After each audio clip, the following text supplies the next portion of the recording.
اعوذ باللہ من الشیطان الرجیم بسم اللہ الرحمن الرحیم نحمدہ ونصلی علی رسولہ الکریم اما بعد ان اللہ وملائکتہ یصلون علی النبی یا ایھا الذین آمنوا صلوا علیہ وسلموا تسلیما اللهم صل على سيدنا ومولانا محمد وعلى آله وأصحابه أفضل صلواتك وعلى معلوماتك وبارك وسلم اللهم صل على سيدنا محمد النبي الأمي الذي خلقت بركته بذاته وحياه وطاعت الأمال بطيبه وذكره وريحانه.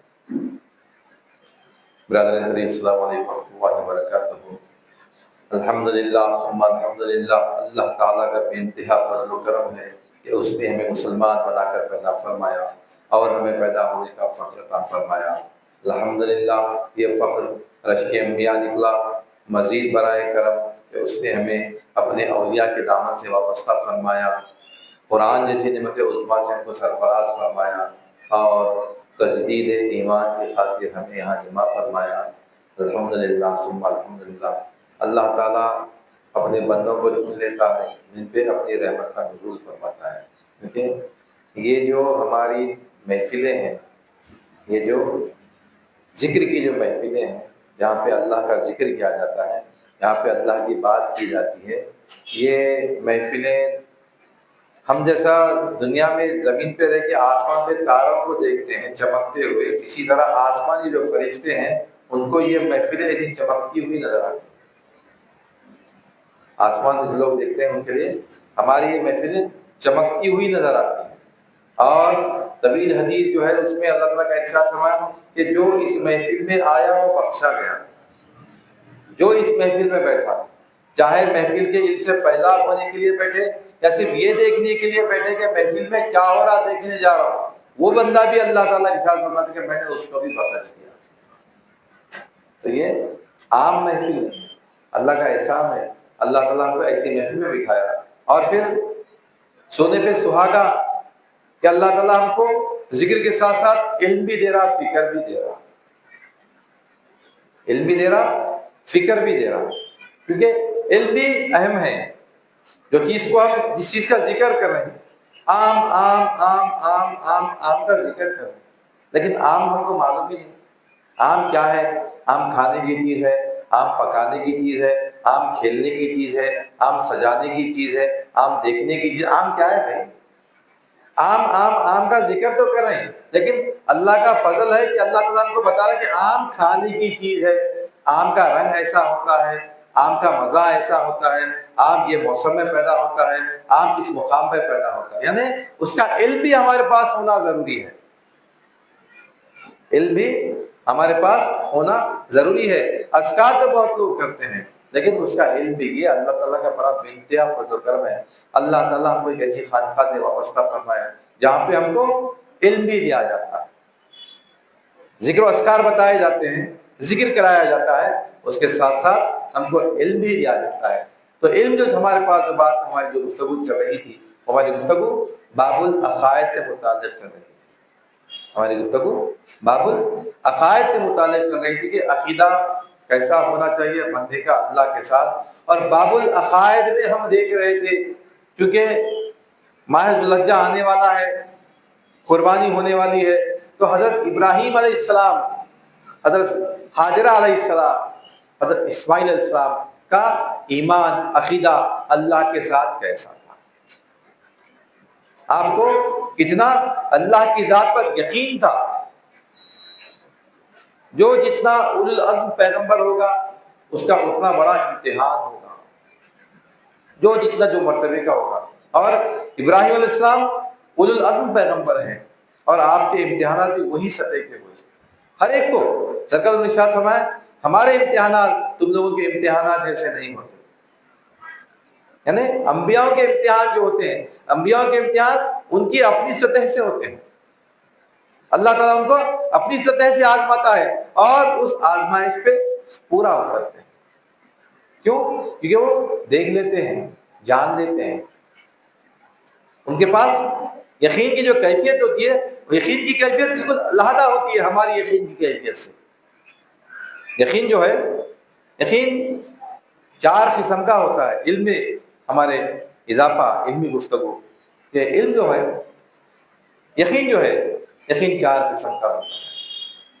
ایک سب سے پہلے تو ہمارے پاس جو یقین ہوتا ہے وہ ہوتا ہے دلم الیقین، دلم ہے نہیں۔ اس کے بعد جب اس بارے میں ہمارے پاس علم آ جاتا ہے تو ہمارے پاس ہو جاتا ہے وہ علم الیقین، ذرا لیول بڑا ہو جاتا ہے علم الیقین۔ جب علم الیقین ہمارا اور آگے بڑھنا ہے تو جس چیز کا علم آیا اس کو ہم دیکھنا، وہ ہو جاتا ہے عین الیقین۔ جب جس چیز کو جس کا علم حاصل کریں اس کو دیکھ لیے، اس کو جب پا لیتے ہیں تو وہ ہوتا ہے حق الیقین۔ اور جب کسی بندے میں حق الیقین آ جاتا ہے وہ اپنے راستے سے پلٹتا ہے۔ انبیاء علیہ السلام کو اللہ تعالیٰ حجابات ہٹا دیتے ہیں، اس وجہ سے وہ آخرت کی بات قوت کے ساتھ طاقت کے ساتھ بتاتے ہیں۔ مثال کے طور پہ جو بزرگان دین مثال دیتے ہیں، 2 مثالیں ایک اور ایک مثال ایک سامنے آئی، اچھی مثال ہمارے لیے آسانی سے سمجھنے کے لیے مثال ہے کہ زمزم کیونکہ اسی سے متعلق ہے سب، اسی کو زمزم کا کنواں بھی، زمزم کا چشمہ بھی یہی اسماعیل علیہ السلام کے قدموں کی وجہ سے، ایڑیاں رگڑنے کی وجہ سے زمزم کا چشمہ پیدا ہوا۔ اللہ تعالیٰ جبرائیل علیہ السلام کو بھیج کے زمزم پیدا فرمایا۔ تو زمزم ایک پانی ہے جو غذا بھی دیتا ہے اور پیاس بھی مٹاتا ہے، یہ ہم کو معلوم ہے، اتنے لوگوں سے سنے ہم، ہمارے علم میں پورا بیٹھا ہوا ہے، ہمارا علم یقین علم ہمارا زبردست ہے، لیکن معلوم ہے کہ بھائی فلاں جگہ ہم کبھی گئے نہیں، اتفاق نہیں ہوا۔ اللہ تعالیٰ ہم کو آسانی پیدا فرمایا، ہم چلے گئے، جا کے کنواں دیکھ لیے، پانی کیسا آ رہا کیا آ رہا وہ دیکھ لیے، ہم عین الیقین ہو گیا۔ پہلے ہمارا کیا تھا؟ علم یقین تھا کہ بھائی زمزم ایک پانی ہے، فلاں جگہ نکلتا، اتنے لوگ بولے ارے اتنے لوگ بول رہے بھائی ہوں گا، اتنے لوگ بولے جھوٹ نہیں بولتے، لاکھوں لوگ بول رہے، ہزاروں سال سے بول رہے، جھوٹ نہیں بول رہے، ہوں گا بھائی۔ وہ کیفیت یقین ہے، لیکن یقین کا جو لیول ہے وہ لیول میں فرق ہے۔ جب جا کے ہم دیکھ لیے ارے ہاں بھائی اتنے لوگ بولتے تھے، سچ بولتے تھے، یقیناً یہ یہاں پہ چشمہ ہے، کنواں ہے جہاں سے زمزم نکل رہا، لوگ پانی پیتے ہیں، یہ عین الیقین ہو گیا۔ اس کے بعد یقین علم ہمارا کیا ہے؟ علم ہمارا یہ ہے کہ ہم زمزم کا پانی پیتے ہیں تو ہماری پیاس بھی مٹتی ہے، بھوک بھی مٹتی ہے۔ پانی لے کے پی لیے، پینے کے بعد وہ جو کیفیت تھی وہ کیفیت ہم کو محسوس ہو گئی، میری پیاس بھی مٹی بھائی اور بھوک بھی میری کم ہو گئی۔ یعنی جب یقین جو ہے یہ حق الیقین پانے کے بعد جو یقین ہوتا ہے وہ حق الیقین ہوتا ہے۔ انبیاء کو اللہ تعالیٰ حق الیقین دیا ہوا ہے، وہ لوگ پالیے، وہ لوگ پالیے، دیکھ لیے کہ اللہ تعالیٰ کیا ہے، اللہ تعالیٰ کیا کر سکتا ہے، اللہ تعالیٰ کیا جو احکامات فرما رہا کیا اس پہ قدرت رکھتا نہیں رکھتا۔ اس وجہ سے ساری کائنات، نمرود پوری قوم آپ کے خلاف ہو گئی، لیکن پھر بھی آپ اپنی بات پہ قائم رہے، کیونکہ آپ جانتے تھے آگ کو حکم دینے والا اللہ تعالیٰ ہے، اللہ اگر چاہے گا تو آگ مجھ کو نہیں جلائے گا۔ آپ خوفزدہ نہیں ہو، کیوں؟ آپ کو اللہ کی ذات پہ، آپ دیکھیے اللہ کی ذات کو کہ کتنی قدرت والی ہے، کتنی کمال والی ہے، کیا کر سکتی ہے۔ بھائی آگ کو اللہ تعالیٰ پیدا فرمایا، آگ میں جلانے کی صفت اللہ تعالیٰ رکھا، آگ کا کام جلانا ہے، جو چیز آگ میں جائے گی جلے گی، اللہ تعالیٰ آگ کو بولے کہ تو تیرے پاس جو ہے اس کو جلا دے، اللہ کے حکم کے تابع ہے۔ لیکن اللہ اگر حکم دیا کہ ابراہیم کو نہیں جلانا، ابراہیم کو نہیں جلانا، آگ اللہ کے حکم کے تابع ہے۔ یہ یقین ابراہیم علیہ السلام کو تھا، یقین ابراہیم علیہ السلام کو تھا۔ یقین کیا ہے؟ یہ عقیدہ ہے۔ یقین کیا ہے؟ عقیدہ ہے۔ کیا عقیدہ ہے؟ کہ اللہ ہی تمام جہانوں کو پالنے والا اور کفیل و کار ساتھ قدرت والا، کمال والا اللہ تعالیٰ ہے۔ اللہ تعالیٰ حالانکہ آپ جو گھر میں پیدا ہوئے آذور کے گھر میں، آذور آپ کا چچا، لیکن پرورش آذور کے پاس بھی آپ کی پوری، جو بتوں کا کارخانہ چلاتا تھا، بتوں کو بناتا تھا۔ ابراہیم علیہ السلام بولے کہ یہ بت ہمارے کیا کام آتے ہیں؟ نہیں کچھ سن سکتے ہیں؟ نہ بول سکتے ہیں، نہ اپنی حاجت کو پورا کر سکتے ہیں، یہ بت ہمارے کیا کام آتے ہیں؟ لیکن ہم نے اپنے باپ اور دادا کو اسی طرح کرتے ہوئے پایا، ہم بھی یہی کریں گے۔ علیہ السلام کافی سمجھائے ہم کہ واقعہ پچھلے جمعرات کو، پچھلے منگل کو ہفتے میں ہمارا گزر گیا، علیہ السلام کا کیسا امتحان لیا گیا۔ ایک مرتبہ پورے جو نمرود، عراق کا شہر، وہاں کے بادشاہ کو نمرود کہا جاتا تھا، تو نمرود جو تھا انہیں بھی خدا تھا، خدائی کا دعویٰ کرتا تھا، لوگ اس کو سجدہ کرنا، سب لوگ ایک عید منانے میلے میں گئے ہوئے تھے۔ ابراہیم علیہ السلام بہانہ کر دیے کہ میری طبیعت خراب ہے۔ ابراہیم علیہ السلام کی قوم میں دو چیزیں تھیں، ایک بت پرستی، دوسرا ستارہ پرستی۔ ستارہ یعنی ستاروں کی پوجا کرتے تھے، تاروں کی پوجا کرتے تھے، یہ تارا ایسا ہے، یہ تارا ایسا ہے۔ تاروں کا علم بھی تھا ان کے پاس، یہ تارے سے بچ کے رہنا، یہ تارا آ گیا تو ابھی بھی غیر مسلموں میں یہ پایا جاتا ہے کہ راہو آ گیا، سیتو آ گیا، فلاں آ گیا، فلاں آ گیا، یہ گروہ میں انہوں نے رہنا، وہ گروہ میں انہوں نے رہنا، اس میں انہوں نے رہنا، اس میں انہوں نے رہنا، نہیں تو ہمارے لیے نقصان ہو جاتا، پرابلم ہو جاتی، پریشانی آ جاتی ہے۔ تو یہ جو ہے اس وقت میں بھی تھا، آپ بہانہ کر دیے کہ میری طبیعت خراب ہے۔ اس کے بعد جب آپ بت خانے میں گئے، بت گدے میں گئے، تو کئی بت چھوٹے بڑے سب کے سامنے کھانے رکھے ہوئے ہیں، بہترین مٹھائیاں رکھی ہوئی ہیں، تو بتوں کو بولے کھاؤ، بت کھا سکتے، کلاڑا لیے پورے چھوٹے چھوٹے بتوں کو پورے توڑ دیے، کسی کی ناک توڑ دیے، کسی کا ہاتھ توڑ دیا، کسی کا پیر توڑ دیا، برحال نقصان پہنچا دیے۔ بڑا ہتھوڑا جو تھا، اس سے بڑا بت تھا، اس کے ہاتھ میں دے دیے۔ قوم واپس آئی، آ کے دیکھے پریشان ہو گئے، یہ کون توڑے؟ تو بولے کہ تم اپنے بڑے بت سے پوچھ لو، انہیں توڑا ہوا، اس کے ہاتھ میں ہتھوڑا دکھ رہا۔ تو لگا بولے انہیں کیسا توڑ سکتا؟ ارے تمہارا بھگوان ہے، تم جس کی عبادت کرتے، تم اس کی پوجا کرتے، تم اس کو پوچھتے، تم اس کے پیچھے رہتے، تو یہ توڑا ہوں گا، قوت ہوں گی اس کے پاس، تو انہیں کر ہی نہیں سکتا۔ پورے لوگ خلاف ہو گئے، قوم ابراہیم السلام بھی مخاطب، قوم کو ایک ساتھ مخاطب کرنا چاہ رہے تھے، تو وہ لوگ کیا کرے، اپنے بادشاہ کے پاس جا کے بولا ایسا واقعہ پیش آ گیا۔ بادشاہ پوروں کو بلا لیا، پورا دربار لگ گیا، پورے دربار کے سامنے مقابلہ، مناظرہ ہوا دونوں کا، ابراہیم السلام اور نمرود کا۔ تو کیا ہے تمہارا رب کیا کرتا ہے؟ تو یہ بت کون توڑے؟ تو یہ بت بڑا بت توڑ دیا۔ تو ابراہیم السلام بولے کہ تمہارا بڑا بت توڑا؟ بولے یہ کیسے توڑ سکتا ہے، یہ تو کچھ بھی نہیں کر سکتا۔ تو ابراہیم السلام تف ہے تمہاری زندگی پہ، تو ہے تمہاری زندگی پہ، تم ایسے لوگوں کی عبادت کرتے ہو، پوجا کرتے ہو جب اپنا نفع پہنچا سکتے ہیں، نہ اپنا نقصان پہنچا سکتے ہیں۔ اگر کوئی پرندہ ان میں پیخت کرتے ہو، پیخت کو صاف نہیں کر سکتے، تو تمہارے لیے کیا نفع پہنچائے، کیا نقصان پہنچائے؟ تو نمرود کو غصہ آ گیا، نمرود بولا کیا ہے تمہارا خدا جو کر سکتا جو میں نہیں کر سکتا ہوں؟ تو ابراہیم السلام بولے کہ میرا خدا وہ ہے، میرا خدا وہ ہے جو حیات اور موت دیتا ہے، لوگوں کو حیات اور موت دیتا ہے، یعنی لوگوں کو پیدا کرتا ہے، لوگوں کو مارتا ہے۔ تو نمرود اللہ یہ تو میں بھی کر سکتا ہوں، یہ تو میں بھی کر سکتا ہوں۔ جلاد کو حکم دیا ایک عام آدمی کو لاؤ، اس کو قتل کر دو، ایک عام آدمی کو لایا، قتل کر دیا۔ اور ایک جس کو قتل کی سزا دی ہے، جس کو پھانسی دینے والے تھے، اس کو بلا کے میں نے تجھ کو آزاد کیا۔ علیہ السلام کو بولا کہ دیکھو حیات اور موت تو میں بھی دے سکتا ہوں، انہیں مرنے والا تھا، اس کو زندہ کر کے چھوڑ دیا میں، انہیں اچھا سکون کا تھا، اس کو مار دیا میں۔ تو ابراہیم السلام بولے یہ تو ذرا بے وقوفی کی بات کر، سمجھ رہا نہیں حیات اور موت، یعنی انسان کا پیدا ہونا، نطفے سے انسان پیدا ہونا، اس کو پھر دنیا میں پیدا کرنا، یہ اس کا اشارہ، ابراہیم السلام کا اشارہ اس طرف تھا، لیکن سمجھا نہیں۔ تو ابراہیم السلام ارشاد فرمایا کہ میرا رب وہ ہے جو سورج کو مشرق سے نکالتا ہے اور مغرب میں غروب کرتا ہے، اگر تو قدرت رکھتا ہے تو اس کو مغرب سے نکال دے، مشرق میں ڈبا دے۔ نمرود بے بس ہو گیا، جواب نہیں دے سکا۔ بعد میں جو اسلام پہ نکتہ چینی کرنے والے ہیں، اگر ایک سوال کرے وہ لوگ کہ بولے کہ اگر نمرود بول دیتا میں تو نہیں کر سکتا ہوں، تو تمہارے رب کو بولو مغرب سے نکالو، مشرق میں ڈبا بول کے، نمرود کا کیوں نہیں بولا؟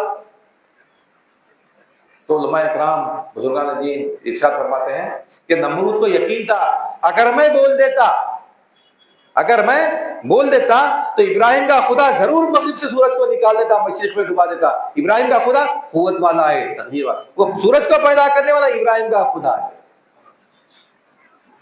اگر میں بول دیتا، یعنی اس کو یقین تھا نمرود کو، اگر میں سوال کر دوں تو نمرود ابراہیم علیہ السلام اس کا جواب ضرور دیتے، لیکن پھر بھی قوم نہیں مانی۔ بہرحال طویل واقعہ، سب کو لکڑی بنانے کے لیے آگ لگائے، آپ وہاں سے نکلے، آپ اپنی زوجہ کو لے کے راستے میں مصر کے مقام پہ پہنچے، وہاں پہ آپ کو حاجر علیہ السلام ملے، ہم وہ واقعہ دیکھ لیا۔ اس کے بعد اللہ تعالیٰ سے آپ، کیونکہ آپ کی عمر کافی ہو گئی، 80 سال سے زیادہ ہو گئی، طبعی عمر، بی بی سارہ علیہ السلام کی بھی عمر زیادہ ہو گئی، اولاد نہیں تھی آپ کو، اولاد نہیں تھی آپ کو، تو اولاد کی خواہش بھی، تو اللہ تعالیٰ فرشتے کے ذریعے حکم دیے کہ آپ کو ضرور ایک اللہ تعالیٰ اولاد عطا فرمائے، نرینہ اولاد عطا فرمائے گا۔ تو بی بی سارہ علیہ السلام بولے کہ بھائی میں تو طبعی عمر میری ختم ہو گئی ہے، اب میں توحیدی نظام کے باہر ہوں، میری اولاد نہیں ہو سکتی مجھ کو، آپ حضرت السلام سے نکاح فرمائیے، آپ کو اولاد ہوگی، آپ کو حضرت السلام سے آپ نکاح ہوا، آپ کی اولاد ہوئی۔ اولاد ہونے کے بعد چونکہ انسان کی، عورت کی فطرت ہے کہ اگر میرے شوہر سے کسی اور کو اولاد ہوئی اور میرے کو اولاد نہیں ہوئی تو رنجش افسوس ہوتا ہے، آپ کو بھی افسوس تھا، لیکن اللہ تعالیٰ آپ کو بشارت دی کہ آپ کو بھی اولاد ہوگی۔ آپ بولے کہ یہ عمر میں اللہ تعالیٰ کا جو فرشتوں کو بھیجا اللہ تعالیٰ، تو بولے کہ ہاں یقین اللہ تعالیٰ جو چاہتا ہے وہ کر دیتا ہے۔ پھر آپ کے بدن سے اسحاق علیہ السلام پیدا ہوئے، جو بنی اسرائیل جو ہے وہ اسحاق علیہ السلام، پھر وہ نسل میں پورے انبیاء وہ نسل میں آئے، اسحاق علیہ السلام، اسحاق علیہ السلام کے بیٹے یعقوب علیہ السلام، یعقوب علیہ السلام کے بیٹے یوسف علیہ السلام، یہ سلسلہ آپ کا چلتا رہا کب تک؟ عیسیٰ علیہ السلام تک چلا۔ اسماعیل علیہ السلام آپ کی نسل میں صرف سرکار دو عالم صلی اللہ علیہ وسلم تشریف لائے، حضرت اسلام سے بطن سے اسماعیل علیہ السلام پیدا ہوئے، پھر آپ کو وادی غیر جزیرہ میں چھوڑ دیے، آپ پچھلے ہفتے دیکھ چکے ہیں کہ وادی غیر جزیرہ میں آپ کو چھوڑ دیے، دودھ آپ کا ختم ہو گیا، کھجور ختم، پانی ختم، دودھ ختم، بچہ ایڑیاں رگڑنے لگا، اللہ تعالیٰ علیہ السلام کو نے کہا جبریل جاؤ اسی مقام پہ پرمار ہو جہاں پہ اسماعیل ایڑیاں رگڑ رہا۔ تو علیہ السلام آئے، وہاں پہ ایڑیاں پہ جہاں پہ رگڑے تھا پر مارے، اللہ تعالیٰ وہاں سے پانی کے چشمے کو پیدا فرمایا، میٹھا زمزم۔ آپ دیکھیں جو پانی کا آیا یہ با کرامت رزق، گمان کے سوا، جب بندہ گمان نہیں کر سکتا۔ بی بی حاجر علیہ السلام صفا کی طرف، مروہ کی طرف تلاش میں ہے، دور دور تک دیکھ کر کہ پانی کہیں مل جائے، لیکن اللہ تعالیٰ آپ کے بیٹے کے قدموں کے پاس پانی کا چشمہ پیدا فرمایا۔ آپ پانی پیے، پانی پینے کے بعد وہاں پانی آ گیا تو پرندے منڈلانے لگے، دور سے قافلہ جا رہا تھا، بنو جرہم، وہ قافلہ گزر رہا تھا، قافلہ دیکھا کہ یہاں پہ پانی ہے، پرندے بولے مطلب یہاں پہ ضرور پانی ہے۔ قافلے کے کچھ لوگ آئے، آ کے دیکھے کہ یہاں پہ ایک بوڑھی عورت ہے، خرخار بچہ ہے، پانی ہے، اجازت دی ہے کہ پانی ہم پی سکتے ہیں، برابر پانی پی سکتے ہیں، پانی کی اجازت دیا، پانی پی لیے۔ پانی پینے کے بعد پانی کا ہدیہ پوچھے، تو آپ بولے ہدیہ کی مجھ کو ضرورت نہیں، ہدیہ کی مجھ کو ضرورت نہیں ہے، ہدیہ نہیں چاہیے۔ لیکن عرب کا جو ایک اچھی روایتوں میں یہ بھی ایک روایت اچھی عربوں کی جو ہے کہ عرب کبھی احسان کسی کا نہیں رکھتے تھے، کوئی ان پہ احسان کرتا تو احسان کا بدلہ فوراً ادا کر دیتے۔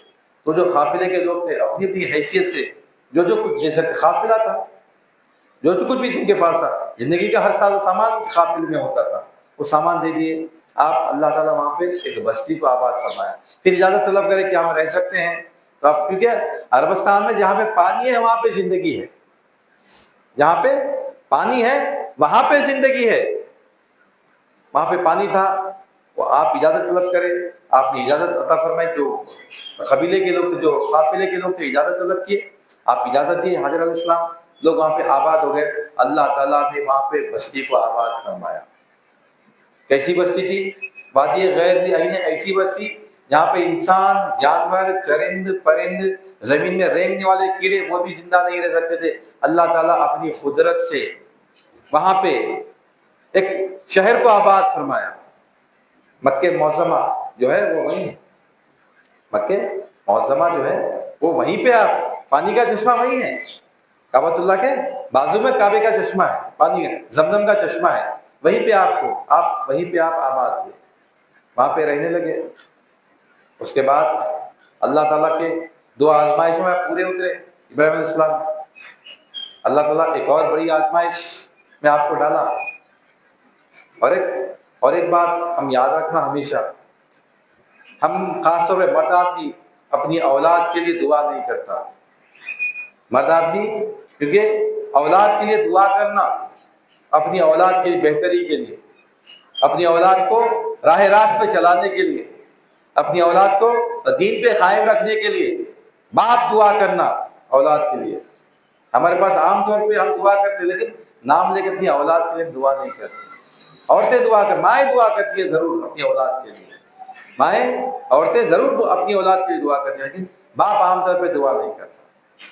باپ عام طور پہ دعا نہیں کرتا، لیکن ابراہیم علیہ السلام بتا رہے ہیں اپنی اولاد کے لیے آپ نے دعا فرمائی اور اللہ تعالیٰ اس دعا کو قبول فرمایا. اور باپ کی دعا اور بددعا انبیاءوں کی دعا اور بددعاؤں کے برابر ہوتی ہے. اس لیے باپ کو ناراض بھی نہیں کرنا، اپنے باپ کو ہم ناراض بھی نہیں کرنا، باپ کو راضی رکھنے کی فکر کرنا. اور باپ کی یہ ذمہ داری ہے کہ اپنے اولاد کے حق میں دعا کرے، صحیح پرورش کرے، دین کی بات بتائے. ابراہیم علیہ السلام باپ کی پرورش کرے، اور باپ کی غیر موجودگی میں ماں کا بھی یہ رول رہا، ماں کا بھی یہ کام رہا کہ باپ کے خلاف نہیں کری ماں. آج ہمارے اکثر مائیں اولاد کو باپ کے خلاف کر دیتی. دیکھیے سماج ہمارا جو ہے، ماحول ہمارا جو ہے، تمہارے ابا کیا کرے، تمہارے پاپا کیا کرے، میتھی بول کے یہ سب بچاوا ہے، نہیں تو ختم ہو جاتا تھا. انہوں تو بھائیوں پہ لٹا دیے تھے، انہوں تو پھوپھوں پہ لٹا دیے تھے، انہوں تو فلاں میں کر دیے تھے، انہوں تو ادھر کر دیے تھے. میتھی بول کے بچ گیا، میتھی بول کے تم پڑھ لیے، میتھی بول کے تم پڑھ لیے. یعنی مائیں باپ کے خلاف کرتی ہیں اولاد کو اکثر بیشتر. ایسا نہیں کہ پوری، لیکن اکثر. ہر ماں نہیں کرتی، ہر عورت نہیں کرتی، لیکن اکثر عورتیں اولاد کے ذہن میں یہ ڈالتی ہیں کہ تمہارا باپ کیا کرا. لیکن بی بی حاجرہ علیہ السلام، ہم اپنی عورتوں کو یہ کتابیں دینا، یہ واقعات پڑھانا کہ بی بی حاجرہ علیہ السلام کیسی زندگی گزارے، حضرت عائشہ صدیقہ رضی اللہ عنہ کیسی زندگی گزارے، حضرت خدیجہ کبریٰ رضی اللہ عنہ کیسی زندگی گزارے. یعنی آپ کی تربیت اپنی اولاد کے لیے، شوہر سے آپ کی تابعداری کیسی رہی، شوہر کی اطاعت گزاری آپ کو کیسی کرتے. یعنی امت کی مائیں، امہات المومنات، ہماری عورتوں کو معلوم ہونا. آج جتنے نکاح ہو رہے ہیں اس کے 40%، 60% نکاح ٹوٹ بھی جا رہے ہیں. شادی کے سال 2 سال میں ختم ہو جا رہے ہیں معاملات. اکثر کیوں ختم ہو رہے ہیں بھائی؟ دین کی کمی کی وجہ سے. ایک دوسرے کو برداشت کرنے کی قوت نہیں ہے، بردباری نہیں ہے، ایک دوسرے کو سمجھنا، ایک دوسرے کی ضروریات کا خیال رکھنا ہمارے پاس نہیں رہا. نہ شوہر بیوی کا خیال رکھتا، نہ بیوی شوہر کا خیال رکھتی. شوہر یہ سمجھتا کہ میں حاکم ہوں، بیوی سمجھتی کہ میری مرضی چلنا، میرا ڈومینیشن ہونا. اور اس میں جو رول ادا کرتے ہیں مائیں، یہ فون ہمارا بڑا خطرناک ہو گیا آج کے دور میں. یہاں انڈیا کے باہر ہے تو وہاں پہ بھی بات میں بات ایک آگے تو ایک بات بول دے رہا ہوں میں. مطلب کیسا ماحول ہو گیا بھائی. شوہر بیوی سعودی میں ہے، فلاں جگہ ہے، فلاں جگہ ہے، فلاں جگہ ہے. اب یہاں سے کیا ضرورت ہے پوچھے کہ تم کیا پکائے، کیا کھائے؟ ارے کیا ضرورت تھی اس کے دوست کو پکا کے کھلانے کی؟ ارے یہ گئی کو پکائے. ساس پوچھ رہی بہو کو یہ گئی کو پکائے. بیٹی کی اماں بولی اس کے بھائی تمہارے شوہر کا بھائی آیا تھا 2 سال تک، کیا ضرورت تھی؟ تو ہوٹل میں جگہ کھلا لو، بولا تو کتنی محنت کری تو. بیٹی کو ورغلا رہے، وہاں سے ساس اپنا حکم چلا رہی. شوہر بیوی کی زندگی میں تیسرا آدمی مداخلت نہیں کرنا. اگر بیٹی کچھ تکرار کر کے ہمارے گھر کو آ گئی، باپ کا کام ہے کہ پہلے لے جا کے بیٹی کو شوہر کے پاس رکھ دے، شوہر کے گھر میں بیٹھ کے گفتگو کرے. تو یہ حضرت علیہ السلام اپنی اولاد کی تربیت پرورش ایسی کرے، باپ کے خلاف نہیں کرے.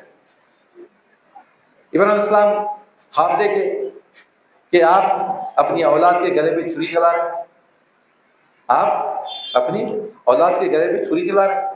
آپ اٹھے، 100 اونٹوں کی قربانی دیے، سو گئے. پھر آپ خواب دیکھے کہ علیہ السلام کی گردن پہ آپ چھری چلا رہے ہیں. پھر اٹھے، پھر 100 اونٹیں کی قربانی دے. تیسرے دن یہ واقعہ پیش آ کے بولے نہیں اللہ تعالیٰ مجھ سے اسماعیل کی قربانی چاہتا ہے, اللہ تعالیٰ مجھ سے اسماعیل کی قربانی چاہتا ہے. اٹھے اللہ کی راہ میں اولاد کو قربان کرنے کے لیے, وہ اولاد جو ضعیفی میں اللہ تعالیٰ آپ کو عطا فرمایا, جو دعا مانگنے پہ اللہ تعالیٰ آپ کو عطا فرمایا, لیکن اللہ کے حکم سے اسی اولاد کو اللہ کی راہ میں ذبح کرنے کے لیے آپ نکل گئے. دعا نہیں کرے اللہ سے کہ مولا تو اتنی مشکل سے میرے کو اولاد دیا, اس کو ذبح کر دو, بولا پھر میرا کیسا ہوگا, نہیں بولے. راضی با رضا آگ میں گر رہے تھے, یہ نہیں بولے مولا میرے کو آگ سے بچا دے. کبھی کوئی مصیبت میں وادی غیر جزیرہ میں چھوڑنے کی بات آئی, یہ نہیں بولے کہ مولا میری بیوی بچے کیسا زندہ رہیں گے, یہاں پہ پرندہ زندہ نہیں رہ سکتے, یہاں پہ میری بیوی بچے کیسا, نہیں بولے. آپ جانتے ہیں کہ اللہ کی جو کام ہے حکمت والے, اللہ جو چاہتا ہے اس کے لیے تیار ہے. آپ کو حکم ہوا, آپ اپنی اولاد کے گلے پہ چھری چلا رہے ہیں, آپ راضی ہو گئے. آئے مکے میں مقام پہ دیکھے تو یہاں پہ پوری بستی آباد ہو گئی. پوچھے یہاں حاجرہ نام کی لڑکی, اسماعیل نام کا لڑکا, ہاں فلاں جگہ ہے. آپ گئے, بی بی حضرت السلام پہچان لیے, رسول السلام کو پہچان کر کے تمہارے والد ابراہیم ہے. تعارف ہوا ایک دوسرے کا, دیکھے بولے کہ اے حاجرہ بیٹے کو تیار کر دو, میں دعوت میں لے جا رہا بیٹے کو تیار کر دو. ماں کو بڑی خوشی ہوئی کہ باپ آیا دعوت میں لے جا رہا. یہ سوال نہیں کرے اتنے سال تک کہاں تھے آپ, ہم کیسا زندہ رہے, ہم کیسی زندگی گزارے, کیا مصیبتیں ہم پہ پڑی, نہیں پوچھے. کیونکہ آپ اللہ کی بندی تھی, اللہ کی ذات پہ توکل کرنے والی تھی, شوہر کی اطاعت گزار تھی, شوہر کی اطاعت گزار تھی. آپ سوال نہیں کرے کہ ابراہیم السلام کو حوالے, اسماعیل السلام کی اولاد کو اسماعیل السلام کے حوالے کر دیا. اور نصیحت فرمائی, آپ نے نصیحت فرمائی کہ اے بیٹے دیکھو تمہارے ابا ہیں, تم ان کی نافرمانی نہیں کرنا, نافرمانی نہیں کرنا, اور جھوٹ نہیں بولنا, نہیں نافرمانی نہیں کرنا, اپنے باپ کی تم نافرمانی نہیں کریں, جو مجھے سن لینا. تو آپ چلے بیٹے کو لے کے. شیطان بے چین ہو گیا, شیطان بے چین ہو کے نکل کے بولا کہ آج یہ باپ اور بیٹے اللہ کو راضی کرنے کے لیے تیار ہیں, میں ان کو بھٹکاؤں گا, کوشش کروں گا. تو ابراہیم السلام کو تو نہیں بھٹکا سکتا, کیونکہ پہلے دیکھ لیا 2-3 مرتبہ آپ اللہ کو راضی کرنے کے لیے ہر چیز قربان کرنے کے لیے تیار ہیں. اسماعیل السلام چھوٹے, کئی مختلف روایتیں آتی ہیں کہ آپ 12-13 سال کے, معتبر روایت یہ کہ آپ 12-13 سال کے تھے اس وقت جب آپ کو ذبح کرنے کے لیے لے جا رہے تھے. تو شعور آ گیا تھا آپ کو تھوڑا, لیکن آپ بھی دین پہ قائم تھے, آپ کی ماں آپ کو دین سکھا دی, اللہ کی بات بتا دی, اللہ کی رضا, اللہ کی ناراضگی آپ کو بتا دیے تھے. آپ چلے, راستے میں شیطان مل کے بولا کہ اسماعیل تم جانتے ہو تمہارا باپ تم کو کہاں لے کے جا رہا ہے؟ تو ہاں دعوت پہ جا رہے ہیں. تو لیکن نہیں, تم کو ذبح کرنے کے لیے لے جا رہے ہیں. تو اسماعیل السلام غصے میں آگے, حق مردود, کیا کوئی باپ بھی اپنے بیٹے کو ذبح کرتا ہے؟ وہ شیطان جو تھا, شیطان پتھر کا ہو گیا. آگے بڑھے, اور دوسرا شیطان آیا, بڑا شیطان آیا, آ کے بولا کہ تم نہیں جانتے, تم کو ذبح کرنے کے لیے لے جا رہے ہیں, دعوت پہ لے کے نہیں جا رہے ہیں. حق مردود, کیا کوئی باپ بھی کوئی عورت کو ذبح کرتا ہے؟ وہ بھی وہاں پتھر کا ہو گیا. سب سے بڑا شیطان آیا, آ کے سیم وہی بات رکھا, دیکھو تم کے ہاتھ میں دیکھو رسی بندی ہوئی ان کے ہاتھ میں ہے, سکین چاقو ان کے ہاتھ میں ہے, آسی میں انہوں نے چھپا رکھی ہے, وہاں سے تم کو ذبح کرنے والے ہیں. تو آپ بولے کہ میں اس کے لیے راضی ہوں. وہ شیطان بھی وہاں پہ پتھر کا ہو گیا. اور وہاں پہ پتھر شیطان کو کنکریاں مارنا اللہ تعالیٰ حج کے فرائض میں رکھ دیا, واجبات میں رکھ دیا, حج کے واجبات میں رکھ دیا. کنکر مارے تو حج ہوتا, صفا مروہ کی صحیح حج میں رکھ دیا, صحیح کرے تو حج ہوتا. یعنی یہ انبیاؤں کی, یہ اللہ تعالیٰ کے چاہنے والوں کی جو سنت ہے, یعنی جو اللہ پہ توکل کرتے ہیں, اللہ کی ذات پہ بھروسہ کرتے ہیں, اللہ کو جو چاہتے ہیں, یعنی اللہ کے اوپر جو یقین رکھتے ہیں, اللہ تعالیٰ ان کی ایسی مدد فرماتا ہے اور ان کے کام کو اللہ تعالیٰ قیامت تک کے لیے زندہ رکھ دیا. علیہ السلام مقام پہ پہنچے, مینا کے جہاں پہ قربانی دی جاتی ہے حج کی. پہنچنے کے بعد بولے کہ اے بیٹے میں جانتا ہوں، میں نے دیکھا اللہ تعالیٰ کے بندے میں خواب میں دیکھا میں تمہیں ذبح کر رہا ہوں، بتاؤ تمہارا کیا خیال ہے؟ یہ کافی طویل قرآن میں اس کی آیتیں آئی ہیں، تقریباً 12 13 15 آیتیں اس کے تعلق سے اللہ قرآن میں دونوں کے مکالمات باپ اور بیٹے کے، ابراہیم علیہ السلام کیا ارشاد فرما رہے ہیں اور اسماعیل علیہ السلام اس کا کیا جواب دے رہے ہیں، بتاؤ تمہارا کیا خیال ہے؟ اسماعیل علیہ السلام ارشاد فرمایا کہ اے ابا جان، کر گزری ہے وہ کچھ جس کا کہ اللہ نے آپ کو حکم دیا ہے، انشاءاللہ آپ مجھ کو صبر کرنے والوں میں پائیں۔ کیسی اولاد ہے؟ اولاد یہ سوال نہیں کری کہ تم پیدا ہونے سے اب تک میری کیا پرورش کرے، آج اولاد کے پیچھے سب کچھ قربان کرنے کے بعد بھی اولاد سوال کری باپ سے، اولاد سوال کر رہی باپ سے، کیا کرے تم میرے واسطے، سب کرتے جی تم کیا کرے؟ یہ باپ کے لیے اولاد، یہ ابراہیم علیہ السلام اور اسماعیل علیہ السلام کا واقعہ ایسا واقعہ جس میں باپ کے لیے بھی حکمتیں ہیں، اولاد کے لیے بھی حکمتیں ہیں، دونوں کے لیے اللہ کو راضی کرنے کے راستے ہیں۔ باپ بھی اللہ کو راضی رکھ سکتا ہے، اولاد بھی اپنے اس کے ذریعے اللہ کو راضی رکھ سکتی ہے۔ باپ کی اطاعت گزاری، باپ کی فرما برداری۔ اولاد یہ نہیں پوچھی، اسماعیل علیہ السلام یہ نہیں پوچھے کہ آپ کہاں تھے اب تک 12 سال 13 سال تک، کتنی مشکل سے میری ماں نے مجھ کو پڑھایا لکھا، مطلب میری پرورش فرمائی، اس کو کھلایا پلایا، میری زندگی کو گزارا، یہاں تک میرے کو لے کے آئے۔ اب اتنا بڑا ہونے کا تھا، آپ آ کے بول رہے کہ مجھ کو ذبح کرنے کے لیے تم آ کے بولتے ہیں۔ پہلے تو اتنے سال کے بعد آتا مائی گھر میں آنے نہیں دیتی، تم تھے کہاں اب تک؟ وہ تو اللہ بچا لیا، میرے کو نہیں بچاتا تو؟ ماں کا بھی یقین تھا، باپ کا بھی یقین تھا، اللہ بچانے والا ہے۔ کیا بولے حضرت السلام، تو اپنی مرضی سے مجھ کو چھوڑ کے جا رہے ہیں، اللہ کی مرضی سے چھوڑ کے جا رہے ہیں؟ جب ابراہیم علیہ السلام نے ارشاد فرمایا کہ میں اللہ کے حکم سے چھوڑ کے جا رہا ہوں، تو دامن چھوڑ دیا ابراہیم علیہ السلام کا۔ کیوں؟ یقین تھا آپ کو، یہ توکل، یہ عقیدہ، یہ باب العقائد۔ اسماعیل علیہ السلام ارشاد فرمانے کہ اے ابا جان، کر گزری ہے وہ کچھ جس کا کہ اللہ نے آپ کو حکم دیا ہے، انشاءاللہ تعالیٰ آپ مجھ کو صبر کرنے والوں میں پائیں گے۔ لیکن میری 3 گزارشات ہیں، نصیحتیں۔ مجھے کیا بات ہے بیٹے بتاؤ؟ تو بولے کہ اے ابا جان، مجھے آپ ذبح کرنے سے پہلے میرے ہاتھ پیر باندھ دیں، میرے ہاتھ پیر باندھ کے مجھ کو ذبح کرنا۔ دوسرا کیا ہے؟ دوسرا یہ ہے کہ آپ مجھ کو پٹی لٹا کر ذبح کریں، میرے چہرے کی طرف مت دیکھیں۔ اور تیسرا یہ ہے کہ میرا خون آلود پیراہن، یعنی جس کو خون لگے ہوئے میرے جو کپڑے ہیں، میرے کپڑے یہ میری والدہ کو لے جا کے دے دیں تاکہ انہیں سکون میسر آ جائے۔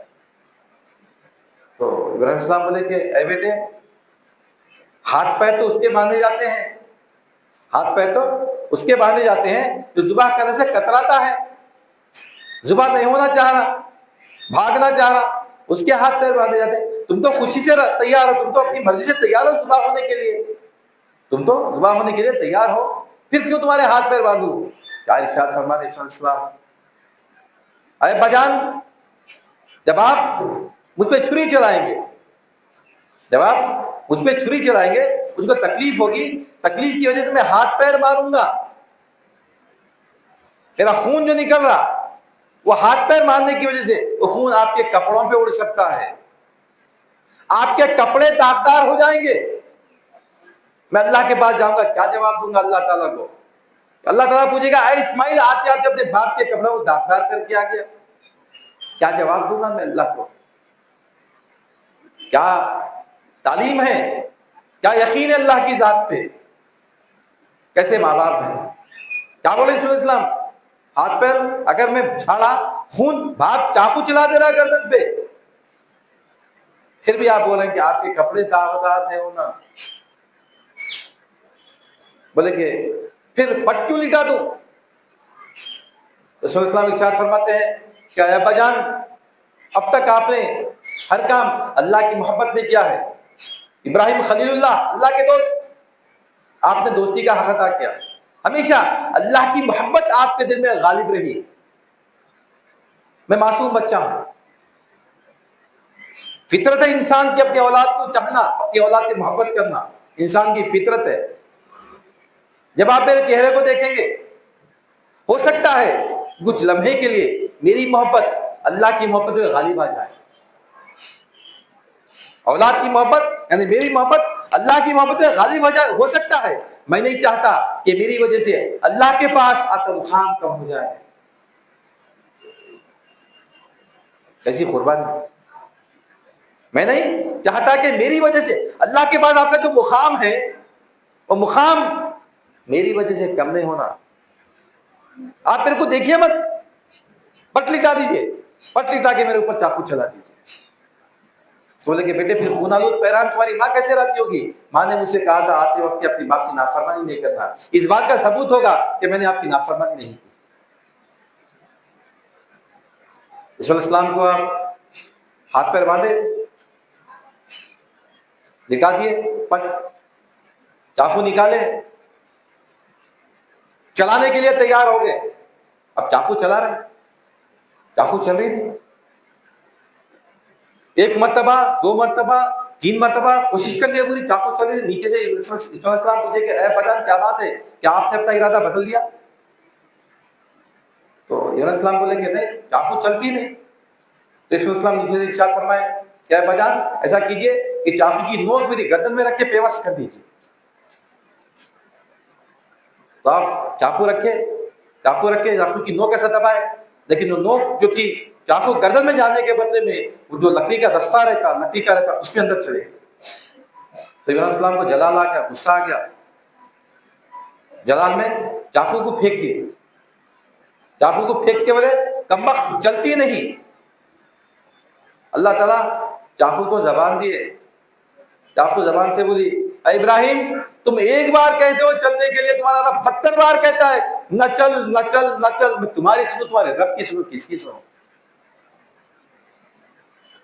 اللہ تعالیٰ کا ارشاد ہوا اے ابراہیم ہم نے تمہاری قربانی کو قبول کیا. دیکھو اس طرف سے جو دمبا آ رہا, اسماعیل کے بدلے میں اس دمبے کو ذبح کر دیا. ہم نے تمہاری قربانی کو قبول. یہ قربانی کس کے لیے ہے؟ کہ اللہ تعالیٰ نے ارشاد فرمایا قربانی میں جب تمہاری قربانی کا گوشت ہم تک پہنچتا ہے تو تمہاری قربانی کا خون ہم تک پہنچتا ہے, صرف نیتیں پہنچتی ہے ہمارے پاس. ہم قربانی دے کے یہ نہیں سمجھتا کہ اللہ پہ احسان کر دیے, کہ شان و تکبر کا اظہار کر رہے میں اتنے بکرے کاٹ دیا, میں اتنے بڑے جانور کاٹ دیا, میں اتنے اونٹ کاٹ دیا. اللہ کا احسان ہمارے ذہن میں یہ رہنا کہ اللہ تعالیٰ اگر ہم سے چاہے تو ہم ہر چیز اپنی عزیز ترین شے کو بھی اللہ کی راہ میں قربان کرنے کے لیے تیار ہیں. لن تنالوا البر حتى تنفقوا مما تحبون. بولے اللہ تعالیٰ ہماری کوئی نیکی اس وقت تک نیکی نہیں ہو سکتی جب تک کہ تم اپنی محبوب ترین شے اللہ کی راہ میں قربان نہ کر دو. جسے تم سب سے زیادہ محبت کرتے ہو اس چیز کو تم اللہ کی راہ میں قربان نہ کر دو. تمہاری کوئی نیکی نہیں ہے. لن تنالوا البر حتى تنفقوا, یہاں تک کہ تم اپنی محبوب ترین چیز اللہ کی راہ میں قربان نہ کر دو, انفاق نہ کر دو. ماں باپ کے لیے اولاد سے زیادہ کیا ہے؟ اسی لیے اللہ تعالیٰ وہ نہیں, ہم جو پڑھتے آیت یا ایھا الذین آمنوا لا تلھکم اموالکم ولا اولادکم عن ذکر اللہ, اسی لیے بولتے ہیں کہ اولاد جو ہوتی ہے سب سے زیادہ محبوب ترین, لیکن جو لوگ اللہ والے ہوتے ہیں, جو اللہ کی راہ میں اپنے آپ کو قربان کرنے والے, اپنی اولاد کو قربان سے دریغ نہیں کرتے. جنگ بدر میں ٹائم ہو گیا ہمارا. جنگ بدر میں حضرت ابوبکر صدیق, جنگ بدر کے بعد حضرت ابوبکر صدیق رضی اللہ عنہ کے فرزند جب اسلام قبول کرے, بولے کہ اے باجان ایک وقت آیا تھا کہ آپ میری تلوار کی زد پہ تھے, آپ میری تلوار کے زد پہ تھے اور میں چاہتا تو آپ کو ضرور قتل کر دیتا, لیکن میں آپ کو نہیں کرا. لیکن ابوبکر صدیق رضی اللہ عنہ ارشاد فرماتے ہیں کیا ہے بیٹے, اگر تو میری تلوار کے زد پہ آتا تو میں ضرور تجھ کو قتل کر دیتا. اگر تو میری تلوار کے زد پہ آتا ہے, اولاد نہیں, میرے دین مقدم ہے, اللہ کی رضا مقدم ہے, اللہ کو راضی کا. تو کفار کی طرف سے آیا تھا, تو میری اولاد نہیں تھا, ایک کافر تھا, اور کافر کے لیے تلوار چلانا میرے لیے کوئی بڑی بات نہیں. عمر فاروق نے کیا ارشاد فرمایا جنگ بدر کے قیدیوں کے تعلق سے, جو قیدی گرفتار ہو کے آئے, تمام 70 قیدی گرفتار ہو کے آئے تھے تقریباً, آپ نے کیا ارشاد فرمایا؟ عمر فاروق نے فرمایا کہ بھائی جتنے قیدی آئے سب کو قتل کر دینا. اور کون قتل کرنا؟ جس کا جو قریبی رشتہ دار ہے انہیں قتل کرنا. بولے جس کا جو قریبی رشتہ دار ہے.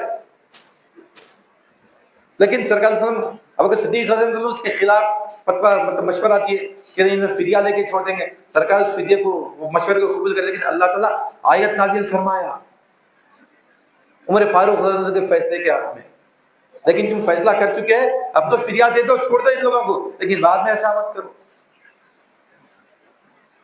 کیا بول رہے عمر فاروق رضی اللہ عنہ کہ جو اپنا قریب ترین عزیز ہے انہوں اس کو قتل کرنا ہے نا، امتحان تمہارے لیے کہ تمہارے دین اہم ہے، اللہ کی رضا اہم ہے، کہ تمہاری دنیا کی محبت اہم ہے۔ یہ قربانی ہم اپنی انا کی قربانی دینا، اپنے نفس کی قربانی دینا، اپنی تمام خواہشات جو اللہ سے دور کرتی ہیں ان کی قربانی دینا۔ یہ قربانی خالی جانور کو ذبح کرنا نہیں ہے۔ ہم سمجھ رہے خالی جانا، عید سے ایک دن پہلے گئے اور بکرا لا لیے یا بڑا جانور میں حصہ لے لیے، قربانی ہو گئی، گوشت لائے تقسیم کر دیے، ختم ہو گیا، سمجھ رہے نہیں، قربانی یہ نہیں ہے۔ قربانی تو اللہ کو راضی کرنا ہے، اپنے تمام خواہشات کو اللہ کے راہ میں قربان کر کے اللہ کو راضی کرنا، یہ قربانی ہے۔ اللہ کو راضی کرنا، اللہ کے سامنے حاضر ہونا، یہ احساس ہونا کہ اللہ تعالیٰ مجھ سے اپنی عزیز ترین شے بھی اگر چاہا اللہ کی راہ میں قربان کرنے کے لیے تیار۔ اللہ نہیں لیتا امتحان ہم سے، اللہ کو معلوم ہے اگر امتحان لیا تو ہم امتحان میں نہیں ٹھہر سکتے، بہانے بناتے، اللہ کو معلوم اللہ امتحان نہیں لیتا، لیکن کم از کم ایک خیال تو رکھو ہمارے اپنے دل میں، ہم یہ خیال تو رکھنا کہ مولا کو اگر امتحان دیا تو میں انشاءاللہ امتحان میں کامیاب ہوں گا، خیال رکھنا کم از کم۔ اللہ کو معلوم ہے انہیں ٹھہر نہیں سکتا، ہم اتنے کمزور ہیں دین میں، ایمان میں، ہم اللہ کی راہ میں کچھ بھی نہیں کر سکتے، پھر بھی کم از کم خیال رکھنا۔ یہ واقعات قرآن میں اللہ تعالیٰ کیوں ارشاد فرمایا؟ اسی لیے ارشاد فرمایا کہ ہم اللہ کی راہ میں کیا کر سکتے، کیا قربانی دے سکتے، کیا قربانی نہیں دے سکتے۔ تو یہ واقعات ہم کو درس دیتے ہیں کہ اپنی محبوب ترین شے بھی اللہ کے راہ میں قربان کر دینا۔ اس کے بعد بھی کئی مرتبہ ابراہیم علیہ السلام آتے، اور ایک واقعہ ہے کہ ایک مرتبہ ابراہیم علیہ السلام آئے گھر پہ، اسماعیل علیہ السلام گھر پہ نہیں تھے، آپ کی بیوی تھی۔ اس کے بعد آتے جاتے رہے، ملاقات ہوتی رہی، کبھی کبھی آتے تھے اسماعیل علیہ السلام، ابراہیم علیہ السلام، تو پوچھے بیوی سے کہ کیا حال ہے، تو اسماعیل علیہ السلام کی بیوی بولی کہ بڑے سخت دن گزرتے ہیں، تکلیف میں ہم ہیں، بڑی مشکل سے گزارا ہوتا ہے ہمارا۔ تو ٹھیک ہے، تو ابراہیم علیہ السلام بولے کہ اسماعیل علیہ السلام سے کہنا کہ اپنے گھر کی چوکھٹ کو بدل دے، اپنے گھر کی چوکھٹ کو بدل دے۔ تو اسماعیل علیہ السلام بعد میں گھر آئے، آ کے جیسے ہی دیکھے گھر میں آتی ہے آپ کی خوشبو، اپنے والد کی خوشبو آ گئی، نور نبوت جو تھا ظاہر ہونے لگا۔ پوچھے گے کہ آئے تھے؟ ہاں ایک بڑے حضرت آئے تھے، تو کیا بولے؟ وہ یہ بولے کہ تمہارے گھر کی چوکھٹ کو بدل دو۔ تو اسماعیل علیہ السلام بولے کہ وہ میرے والد تھے، اور والد نے مجھ سے کہا کہ میں تمہیں طلاق دے دوں، تمہیں چھوڑ دوں، تو طلاق دے دیا۔ پھر دوسری شادی کیے، نکاح کرنے کے بعد آپ کی زندگی گزری تھی۔ پھر ایک بتا ابراہیم علیہ السلام تشریف لائے، اس وقت بھی اسماعیل علیہ السلام گھر پہ نہیں تھے۔ پھر پوچھے بیوی سے کہ کیا چل رہا ہے، کیسا چل رہا ہے؟ تو وہ جو بیوی تھی آپ نے یہ سوچا میں اللہ کا فضل ہے ہم اپنی زندگی پرسکون زندگی گزار رہے ہیں، اللہ کا شکر ادا کریں۔ تو اسماعیل علیہ السلام پھر بولے وہ اپنی بیوی کو، اسماعیل علیہ السلام کی بیوی کو آپ نے ارشاد فرمایا کہ اسماعیل سے کہو کہ اپنی گھر کی چوکھٹ کو اور مضبوط کر لے، اپنے گھر کی چوکھٹ کو اور مضبوط کر لے۔ اسماعیل علیہ السلام تشریف لائے، لا کے پھر آپ کو تو اندازہ ہو جاتا تھا، والد آگے گئے، کوئی آئے تھے، ہمارے بزرگ آئے تھے، کیا بولے کہ اپنی گھر کی چوکھٹ کو اور مضبوط کر لے۔ تو بولے کہ یہ میرے باپ تھے ابراہیم السلام، اور ابراہیم السلام نے ارشاد فرمایا کہ تم بیوی کے ساتھ ساری زندگی تم لوگ ساتھ رہو گے۔ پہلی بیوی کو بولے کہ چوکھٹ بدل دے، دوسری بیوی کو بولے کہ تم ہمیشہ ساتھ رہو گے۔ کیوں؟ پہلی بیوی ناشکری بیوی، جب سوال کرے اس سے کہ زندگی کیسی گزر رہی تو شکایت کرنے لگی کہ تکلیف کی زندگی ہے، زندگی پرسکون ہے۔ سکون ایک بات ہمارے ذہنوں میں رہنا کہ سکون دولت سے نہیں آتا، آرام و آسائش دولت سے نہیں آتا. پرسکون زندگی جو گزرتی ہے اللہ کی شکر گزاری میں زندگی گزرتی ہے. جو دیا اللہ تعالیٰ الحمدللہ. دنیا میں ہمیشہ ہم اپنے سے کمتر لوگوں کو دیکھنا. ہم RCC کے گھر میں ہیں, ہم یہ دیکھنا کہ ٹین کے گھر والے کیسی زندگی گزار رہے ہیں. اگر ٹین کے گھر میں ہیں تو یہ دیکھنا جھوپڑی والے کیسی زندگی گزارے, اور اگر ہم جھوپڑی میں رہتے ہیں دیکھنا اللہ تعالیٰ بے شک کے لوگوں کو کیسا رکھا. وہ لوگ روڈ پہ سوتے ہیں اور ہم, اللہ تعالیٰ کو چھت تو دیا, اللہ کا شکر ہے. آج ہمارے پاس اتنے بڑے بڑے گھر ہیں, اتنی گاڑیاں ہیں, اتنی سہولتیں, پھر بھی اللہ سے شکایت اور کی ہوس. تو یہ سکون جو ہوتا ہے یہ اللہ کی طرف سے ایک نعمت ہے. سکون بھی, برکت, سکون, یہ سب اللہ کی جانب سے نعمتیں ملنے والی ہیں. تو یہ ہمارا کام ہے کہ ہم اپنے آپ کو, ہم بھی خود بھی اللہ کے شکر گزار بندے بنے, اپنی اولاد کو بھی اللہ کی شکر گزاری سکھائیں, اپنی عورتوں کو بھی اللہ کی شکر گزاری سکھائیں, ہماری بیوی, ہمارے بچے, ہماری بیٹیاں, ہمارے بیٹے سب دیندار ہونا, یعنی اللہ کی راہ میں جو چیز صحیح ہے وہ صحیح ہے, جو غلط ہے وہ غلط ہے. الحمدللہ ثم اللہ. اللہ تعالیٰ کا بڑا احسان ہے, اللہ تعالیٰ ہم کو اسی خانقاہ سے وابستہ فرمایا جہاں پہ ہم کو دین سکھایا جا رہا ہے. ہمارے شیخ ہم کو سکھائے کہ دین کیا ہے, سیکھو, سمجھو, عمل کرو, تو ہم کامیاب ہو گئے انشاءاللہ. ثم انشاءاللہ آنے والے اور ایک ہفتہ شاید ہم کو عید سے پہلے ملنے والا ہے. انشاءاللہ ہم قربانی کے مسائل دیکھیں گے, شرعی مسائل جو ہیں وہ مسائل ہم جاننے کی کوشش کریں گے انشاءاللہ. ثم انشاءاللہ اپنی بات کو ختم کرتا ہوں. اللہ تعالیٰ سے دعا کرتا ہوں کہ یا الہ العالمین, جو کچھ بھی کہا گیا ہے, جو کچھ بھی سنا گیا ہے, کہنے والے کو, سننے والے کو, دونوں کو سمجھ عطا فرما, ہر دو کے عمل میں اخلاص عطا فرما. تیرے محبوب کا صدقہ عنایت میں تیرے اولیاء کے نوری فیضان سے مالامال فرما, ان کے نقش قدم پہ چلنے کی توفیق عطا فرما. یا الہ العالمین, ابراہیم علیہ السلام, اسماعیل علیہ السلام, حاضر علیہ السلام جو ایمان تھا اللہ اس کے عشر اشیر ہمیں عطا فرما. یا الہ تو ہمارا قتل و کار ساز ہے مولا, تیرے قتل و کار ساز کا تقویت عطا فرما, استقامت عطا فرما. تیرے محبوب کا صدقہ ہے جو ہم لوگ قربانی دینے والے ہیں, ہماری قربانی کو قبول فرما. یا الہ ہماری قربانی میں اخلاص پیدا فرما واسطے کریم صلی اللہ علیہ وسلم کا. ان اللہ و ملائکتہ یصلون علی النبی یا ایھا الذین آمنوا صلوا علیہ وسلم تسلیما. اللهم صل علی سیدنا و مولانا محمد وعلی آلہ وصحبہ افضل صلواتک و اعظم معلوماتک و بارک وسلم. سبحان ربک رب العزۃ عما یصفون وسلام علی المرسلین والحمد للہ رب العالمین. کھانا کھا کے جائیں گے.